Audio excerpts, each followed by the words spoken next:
Hello সবাইকে, কুসুমস ব্লগে তোমাদের সবাইকে আরেকবার স্বাগত। সবাই নিশ্চয়ই ভালো আছে, আমরাও খুব ভালো আছি। তো এটা আরেকটা নতুন ব্লগ নিয়ে চলে এসেছি আমরা। যদি ভালো লাগে অবশ্যই সবাই কিন্তু লাইক করো। তো দেখেই বুঝতে পারছো এটা আমার কিন্তু অ্যানিভার্সারি ব্লগ, যেটা আমি শর্টসে অলরেডি দিয়েছিলাম। তো এটা ছিল অ্যানিভার্সারি সকাল, যেখানে সকাল থেকে একটু প্যান্ডেল হচ্ছিল। তো বাবা মা এসে গিয়েছিল এখানেই, আর আমরা চলে গিয়েছিলাম ওই কাঠ ফাটার দুপুরের রোদে, যখন 43 ডিগ্রি গরম চলছিল, তখন আমরা বাইকে করে কেক কিনতে। হ্যাঁ, এতটাই অভাগা যে নিজের অ্যানিভার্সারি কেক নিজেকেই কিনে পছন্দ করে কিনতে হয়। তো মিও আমরে চলে গিয়েছিলাম। এখানে দেখতেই পাচ্ছ আমি কেক পছন্দ করছিলাম। এতটাই রোদ্দুর ছিল যে আমি পুরোপুরি মুখে ঢাকা দিয়ে আতঙ্কবাদীর মতো চলে এসেছিলাম।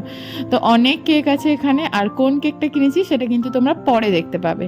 তো আপাতত আমরা কেক টেক কিনে নিয়ে তারপরে আমরা চলে গিয়েছিলাম আর একটা শপিং মলে, গিয়ে কয়েকটা জিনিস কেনার ছিল, যেটা আমাদের লোকজন আসবে সেখানে, কিছু খাওয়ার জিনিস কেনার ছিল। তো তার জন্যে আমরা কিন্তু চলে গিয়েছিলাম মোড়ে। তো এখানে গিয়ে অদ্ভুতভাবে আমরা সেখান থেকে পেলামও না। শেষে উনি কী করলেন, একটা বিয়ার কিনে নিলেন। বিয়ার মানে নট অ্যালকোহল বিয়ার, এখানে নো অ্যালকোহল ছিল, 0% অ্যালকোহল ছিল। যাই হোক, তারপর চলে আসার পর আমরা সবাই দুপুরের খাওয়া দাওয়া করে নিয়েছিলাম। আর দুপুরের খাওয়া দাওয়া খুব সিম্পল হয়েছিল, সাদা সিধে, দেখতেই পেলে। তো এটা ছিল তারপরে সন্ধেবেলা, যেখানে আমি সাজছিলাম, রেডি হচ্ছিলাম। আর আমি সবসময় নিজের মেকআপ আর্টিস্ট নিজেই থাকি। তো এই ক্ষেত্রে আমাকে একটু আমার শাশুড়ি মা চুলে ফুল লাগিয়ে দিচ্ছিল, আর বাদ বাকি মেকআপ, চুল বাঁধা সমস্তই আমি করেছি। আর আমার বর, উনি হচ্ছিলেন আমার শাড়িটা একটু ধরে দিচ্ছিলেন আর কি, কারণ এই পিছন দিকে তো আমার হাত যাচ্ছিল না, ওই জন্যই। তো বাদ বাকি সমস্ত কিছু বললামই যে আমি করেছি। আর অদ্ভুতভাবে আমি একটু আমার শাশুমাকে সাজিয়ে দিচ্ছিলাম, আর আমার শাশুমা একটু আমার চুল ঠিক করে দিচ্ছিলো। যাই হোক, এখানে অলরেডি আমি পুরোপুরি রেডি হয়ে গেছি। আর পিছনে দেখতেই পাচ্ছ আমার বাপি, মা, বোন সবাই মিলে রেডি হচ্ছে। আর ভাইও এসে গিয়েছিল তখন।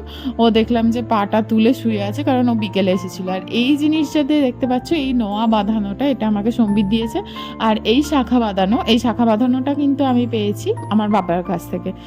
আর বাবা সম্বিতকে একটা আংটি দিয়েছে। আর আমি এছাড়াও অনেক গিফট পেয়েছি, যেটা আমি পরের ভিডিওতে আমি দেবো একটা। তো দেখতেই পাচ্ছ এখানে সবাই এসে গেছে, মোটামুটি প্রায় সবাই এসে গেছে, সবার সাজগোজ কমপ্লিট, মাসিরা সবাই চলে এসেছে। তো এখানে আমি তাদের সাথে একটা ভিডিও করে নিচ্ছিলাম। তারপরে আমি চলে গিয়েছিলাম আমার কেকটা নিয়ে, কারণ তখন কেক কাটিং হবে প্রায়, যেহেতু সবাই চলেই এসেছে। তো কেক কাটিং করার জন্য আমি উঠছিলাম, কেকটা হাতে নিয়ে আমি এটাই বলতে বলতে উঠছিলাম যে এতটাই অভাগা, কেউ একটা সারপ্রাইজও দিল না রাত 12টার সময়, কেউ একটা কেক কিনে এনেও বললো না, একটা মালাও কিনলো না, নিজের কেক নিজেকেই কিনতে হলো। আর মালা টালা আর কিনিনি ভাই, এত পয়সা আমার নেই। তো যাই হোক, এই যে লাস্ট আমরা এই কেকটা কিনেছিলাম। আর এখানে আমি বলছিলাম যে ঠিকঠাক করে ভিডিওটা কর, তবে আমার ভিডিওটা আমি ব্লগে দিতে পারবো। যাই হোক, ভাই এখানে পুরো ভিডিওটাই করে দিচ্ছিল। তো কেক টেক কাটা হয়ে যাওয়ার পর আমরা তারপরে কেকগুলো সবাইকে আমি ডিস্ট্রিবিউট করছিলাম। প্রচুর কাজ ছিল, মানে পায়ে ব্যথা করে ফেলেছিলাম অলরেডি। এখানে নিচের ঘরে মায়ের সব বন্ধুরা চলে এসেছিলো, সেখানেই আমি তাদেরকে কেক দিচ্ছিলাম। তো কেক ডিস্ট্রিবিউশন হওয়ার পর আমি প্রচণ্ডভাবে টায়ার্ড হয়ে গিয়েছিলাম, মানে যেটা বলার কথা নয়। আর ওখানে আমি শৈলীদিকেই বলছিলাম যে তুমি একটু ভিডিও করে দাও, আমি সবাইকে কেক দিচ্ছি, লোকে জানুক যে আমি নিজের বিবাহবার্ষিকীর দিনেও কত কাজ করছি। যাই হোক, তো প্রচুর কাজ হয়েছে। তারপরে একটু সময় পেয়েছি দুজনে মিলে একটু ফটোশ্যুট করার, কারণ ওনাকে তো পাওয়াই যাচ্ছিল না।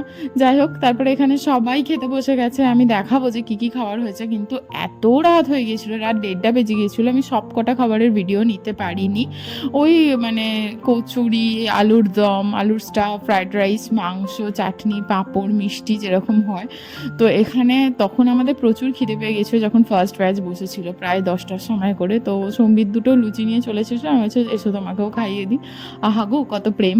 যাই হোক, তারপরে তো সবাই গিফট দিচ্ছিলো, আর গিফট দেখে তো আমার মুখের হাসি আর ধরেই না, সেটা তোমরা দেখতেই পাচ্ছ নিশ্চয়ই।